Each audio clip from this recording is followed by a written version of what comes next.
কয়লা পুড়িয়ে তার তাপ শক্তি থেকে ইলেকট্রিক্যাল এনার্জি যেখানে তৈরি করা হয় তাকে স্টিম পাওয়ার প্ল্যান্ট বা থার্মাল পাওয়ার প্ল্যান্ট বলা হয়।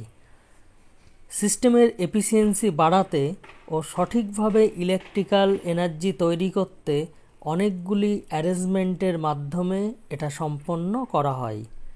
সাধারণত থার্মাল পাওয়ার প্ল্যান্টে বিটুমিনাস কোল ব্যবহার করা হয়, কারণ বিটুমিনাস কোলের কার্বন কন্টেন্টের পরিমাণ অনেক বেশি, প্রায় 84.4%, হাইড্রোজেন কন্টেন্টের পরিমাণ 5.4%। তাছাড়াও ক্যালোরিফিক ভ্যালু বেশি থাকে এবং ময়েশ্চার, অ্যাশ, ভোলাটাইল বা উদ্বায়ী পদার্থের পরিমাণও খুব কম থাকে। Coal and ash handling plant rail ও রোডের মাধ্যমে কয়লা খনি থেকে কয়লা কোল্ড স্টোরেজে জমা করা হয়। প্রথমে কয়লার ভিতরে যে ইম্পিউরিটি থাকে সেগুলোকে শোধন করা হয়, তারপরে কোল হ্যান্ডেলিং প্ল্যান্টে পাঠানো হয়। সেখানে কয়লাকে গুঁড়ো গুঁড়ো বা পাউডারের মতন করা হয়, একে পালভারাইজ কোল বলে। Life storage of coal in a power plant বলতে পাওয়ার প্ল্যান্টে 24 ঘন্টার জন্য যে পরিমাণ কয়লার চাহিদা থাকে সেই পরিমাণ সঞ্চিত কয়লাকে বোঝায়। পালভারাইজ কোলের কতগুলি সুবিধা আছে। নাম্বার 1, এর সারফেস এরিয়া বেড়ে যায়, তাই বেশি বাতাসের সংস্পর্শে আসতে পারে, খুব তাড়াতাড়ি দহন সম্পন্ন হয়, ভালোভাবে দহন হয়, এফিসিয়েন্সি বৃদ্ধি পায়, ম্যাক্সিমাম হিট কাজে লাগানো যায়। পালভারাইজ কোল বেল্ট কনভেয়ারের মাধ্যমে বয়লারে পাঠানো হয়।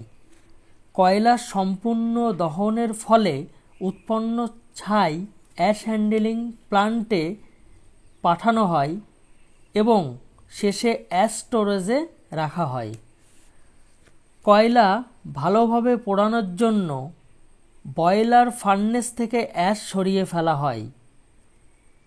এই অ্যাশ বিভিন্ন কাজে লাগে: সিমেন্ট তৈরির কারখানায়, রাস্তা তৈরিতে, ইট বানাতে।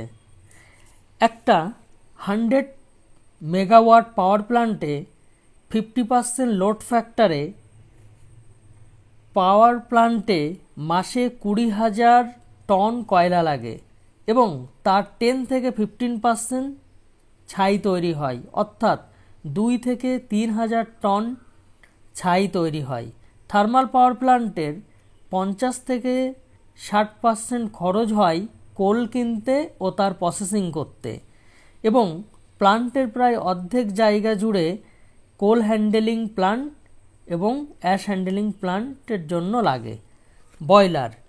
বয়লারে কয়লা পুড়িয়ে যে তাপ উৎপন্ন হয়, এর ফলে এখানে জল হাই টেম্পারেচার এবং প্রেশার সম্পন্ন স্টিমে পরিণত হয়। এখানে উৎপন্ন ফ্লু গ্যাস সুপারহিটার, ইকোনোমাইজার, এয়ার প্রিহিটার হয়ে চিমনির মাধ্যমে পরিবেশে মুক্ত হয়। সুপারহিটার বয়লারে উৎপন্ন স্টিম কিছুটা ভেজা বা ওয়েট থাকে, তাই একে সুপারহিটারের মাধ্যমে পাস করা হয়। একে আরও বেশি শুকনো এবং সুপারহিটেড করা হয়, অর্থাৎ স্টিমের টেম্পারেচার জলের বয়লিং পয়েন্ট থেকে বেশি করা হয়। সুপারহিটারের প্রধান সুবিধাগুলি হল: ওভারঅল এফিসিয়েন্সি বাড়ে, টারবাইনের ব্লেডের ক্ষয়ের হাত থেকে রক্ষা করে, সুপারহিটেড স্টিম মেইন ভালভের মাধ্যমে টারবাইনে পাঠানো হয়। ইকোনোমাইজার এক ধরনের feed water heater. Feed water ইকোনোমাইজারের মাধ্যমে বয়লারে পাঠানো হয়। এখানে ফ্লু গ্যাসের মাধ্যমে ফিড ওয়াটারের তাপমাত্রা বৃদ্ধি পায়। বয়লারে সরাসরি জল পাঠালে যে তাপ থাকত তার থেকে বেশি গরম হয়, অর্থাৎ এফিসিয়েন্সি বৃদ্ধি পায়। জল থেকে বাষ্পে পরিণত করতে জ্বালানি খরচ কম লাগে। এয়ার প্রিহিটার বয়লারে কয়লা পোড়াতে যে বাতাস লাগে পরিবেশ থেকে বাতাস ফোর্স ডট বা এফডি ফ্যানের মাধ্যমে এয়ার প্রিহিটার হয়ে বয়লারে পাঠানো হয়। এয়ার প্রিহিটার ফ্লু গ্যাস থেকে তাপ নিয়ে বয়লারে গরম বাতাস পাঠায়, ফলে বয়লারের কয়লার দহন ভালো হয়। এয়ার প্রিহিটার ব্যবহারের সুবিধা হলো থার্মাল এফিসিয়েন্সি বৃদ্ধি পায় এবং বয়লারের সারফেসে স্টিমের ধারণ ক্ষমতা বৃদ্ধি পায়। স্টিম টারবাইন শুকনো এবং সুপারহিটেড স্টিম মেইন ভালভের মাধ্যমে স্টিম টারবাইনে পাঠানো হয়। মেইন ভালভের কাজ হলো প্রেশারটাকে কন্ট্রোল করে এবং এটা অটোমেটিকভাবে হয়। বেশি স্টিম হলে টারবাইন জোরে ঘুরবে, তার ফলে ফ্রিকোয়েন্সি বেড়ে যেতে পারে। আবার টারবাইন আস্তে ঘুরলে ফ্রিকোয়েন্সি কম হতে পারে। অর্থাৎ কনস্ট্যান্ট ফ্রিকোয়েন্সি রাখার জন্য মেইন ভালভ অটোমেটিকভাবে ফ্রিকোয়েন্সিটাকে সমান রাখে।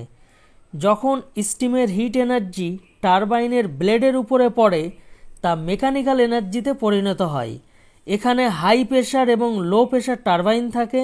এরপর একে কন্ডেন্সারে পাঠানো হয়।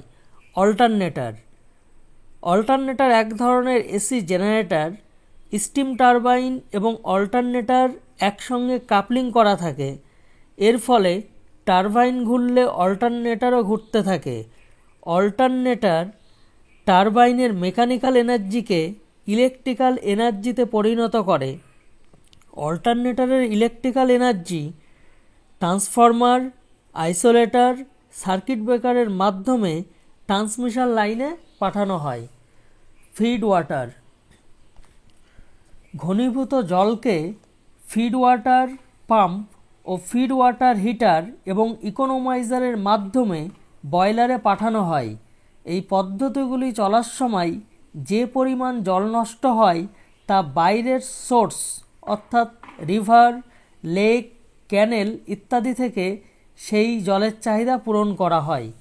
কুলিং অ্যারেঞ্জমেন্ট টারবাইনের এক্সস্টেড স্টিমের প্রেশারকে কম করলে প্লান্টের এফিসিয়েন্সি বাড়ে। তাই কন্ডেন্সারের মাধ্যমে ঘনীভবনের মাধ্যমে প্রেশারকে কম করা হয়। তাছাড়া এক্সস্টেড স্টিমকে সরাসরি বয়লারে নিয়ে যাওয়া কষ্টসাধ্য, যেহেতু এখানে প্রেশার কম হয় এবং পাম্পের মাধ্যমে এক্সস্টেড স্টিমের প্রেশার বাড়ানো সম্ভব নয়। তাই কন্ডেন্সারের মাধ্যমে আগে জলে পরিণত করা হয়, পরে পাম্পের সাহায্যে জলের প্রেশার বাড়ানো হয়। কন্ডেন্সারে জলের চাহিদা মেটাতে নদী, লেক, ক্যানেল থেকে জল নেওয়া হয় এবং কন্ডেন্সারের মধ্যে এই জলকে প্রবাহিত করা হয়। এক্সস্টেড স্টিম থেকে এই জল গরম নিয়ে নেয় এবং এই জল গরম হয়ে যায়। এই গরম জলকে কোনো নিরাপদ স্থানের মাধ্যমে নদীতে পাঠানো হয়। যেখানে সারা বছর পর্যাপ্ত জলের যোগান থাকে না, সেখানে কুলিং টাওয়ারের ব্যবস্থা থাকে। সেখানে গরম জলকে কুলিং টাওয়ারের মাধ্যমে ঠান্ডা জলে পরিণত করা হয় এবং এই জলকে আবার কন্ডেন্সারের কাজে ব্যবহার করা হয়। যেহেতু জেনারেটিং ভোল্টেজের মান খুব কম থাকে, 6.6 কেভি, 11 কেভি বা 33 কেভি, তাই ট্রান্সফরমারের মাধ্যমে এর ভোল্টেজকে বাড়ানো হয়।